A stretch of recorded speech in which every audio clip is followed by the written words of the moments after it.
Општините 2 дена веќе работат без подписите на градоначалниците, се примаат барањата и документите од граѓаните, но засега не можат да се решат, бидејќи валидноста на документите зависи од градоначалниците.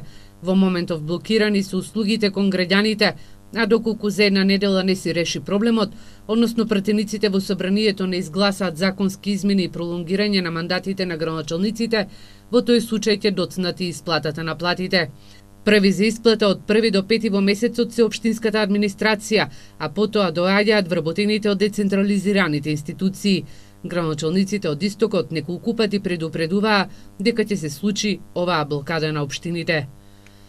Апелот наш беше уште тогаш, значи пред месец дена, да се изнајде решение помеѓу политичките партии, че нека си останат кавгите, расправиите во делот на собранието, во делот на изборот на влада, во делот на сето она друго што е на ниво на држава, меѓутоа она што ги тишти директно граѓаните, да се надминат тие различни политички разлики и да се постигне консензус.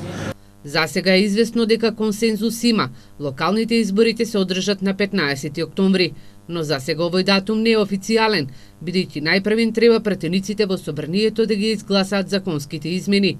Градоначалниците веќе 2 дена одат на работа, но без право да потпишуваат било какви документи.